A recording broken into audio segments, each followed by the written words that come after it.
Tatlo ang patay sa isang buy-bust operation sa Antipolo, Rizal. Nang magpaputok ang mga suspect, gumanti ang mga pulis at nagkahabulan.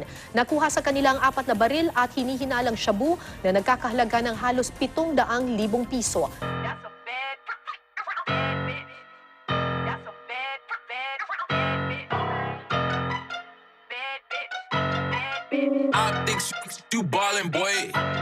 Tingnan mo kung sino yung sasamahan mo. Huwag kang magpapa-apekto sa bumubulong sa'yo. Madaming nang uuto, kaya mag-ingat ka bro. Baka mapahamak ka sa iyong ginugusto. Naku po, nagkalat yung sinungaling, kaya huwag kang magtiwala. Baka mapariwara ka. Naku po, sundin mo pare si mama. Huwag kang magmamariwana, tsaka huwag kang magsyashabu.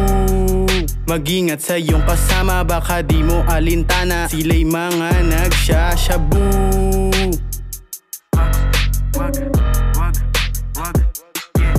Repa, meron akong kwento. Isang tambay sa Pag-asa, kung tawagin ay bugito. Mahilig makipagtropa at sumama kung kanino. Nang tumambay siya sa poste kasama mga anito. Biglang nagkayayaan, hahanap ng kasiyahan. Si Bugito, sige sama lang. Kala mo birthday yan ang pupuntahan. Kulob yung bahay tsaka parang hirap manlaban. Sa usok na panglahatan nang di niya nahalata. Siya'y naaaligaga, ang gulo ng utak at yung tema malala.